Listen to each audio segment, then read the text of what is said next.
जब बेबी अचानक रोने लगे तो सब लोग घबरा जाते हैं। हेलो दोस्तों, स्वागत है आपका अनामिका के ब्लॉग में।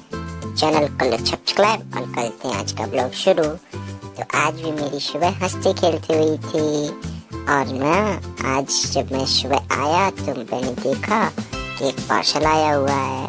मैंने आपको बताया था ना कि बुआ की एंगेजमेंट है, तो उसी के लिए बुआ ने एक साड़ी मंगवाई थी। मैंने कहा बुआ ये वाली साड़ी आप मुझे पहनाओगी? तो बुआ ने कहा नहीं पगलू, ये आपके लिए नहीं है, ये किसी स्पेशल के लिए है। उसी तरह हंसते खेलते मेरा दिन गुजर रहा था और फिर क्या दादी ने मेरी मसाज की और फिर मुझे नहला धुला दिया और नहला धुला के मुझे कर दिया था लेडी।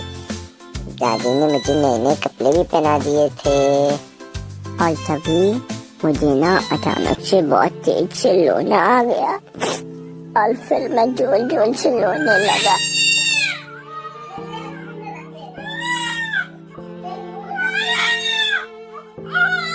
मैं इतनी जोर से रोया कि मम्मा को मुझे गोद में लेके घुमाना पड़ गया था, लेकिन फिर मुझे थोड़ा थोड़ा अच्छा लगने लगा तो मैं शांत हो गया। लेकिन फिर चाचू को असली प्रॉब्लम समझ में आई कि बेबीज की कभी कभार गैस बन जाती है, इस वजह से उन्हें इस तरह से साइकिलिंग करके गैस को निकाल देना चाहिए। इससे बेबीज को काफी रिलीफ मिलता है।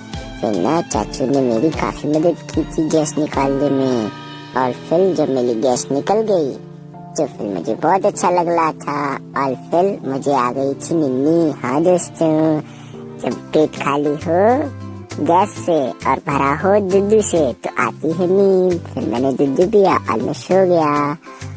लेकिन जब मैं 2 घंटे बाद उठा तो फिर मुझे फिर से रोना आ गया। तो दादी और बुआ को लगा कि मुझे भूख लगी होगी तो मुझे दूध पिला दिया, लेकिन मुझे दूध से भी हंसना नहीं आया।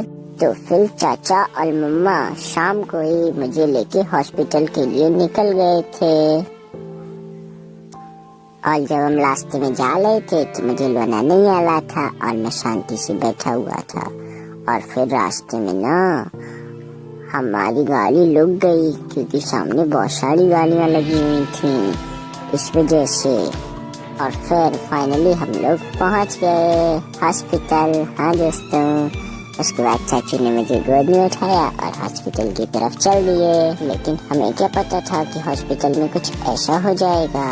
जब हम लोग हॉस्पिटल पहुंचे तो हमें पता चला कि हम लोग बहुत लेट आए हैं। हॉस्पिटल क्लोज हो गया था दोस्तों, इस वजह से फिर चाचू मुझे लेके वापस आ गए और फिर हम लोग इस मेडिकल स्टोर में आए थे जहाँ ना मुझे मेडिकल वाले अंकल और भैया मिले थे। वो मेडिकल वाले अंकल ना बहुत अच्छे थे, मुझसे बातें भी कर रहे थे और मैं तो बस उन्हीं को देख रहा था और उनसे बातें कर रहा था।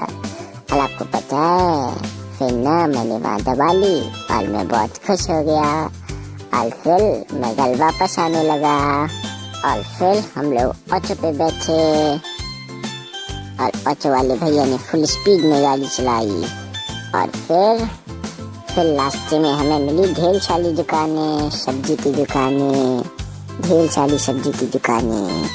और फिर फाइनली हम लोग पहुंच गए थे घर। काफी लंबा सफर तय किया था हम लोगों ने।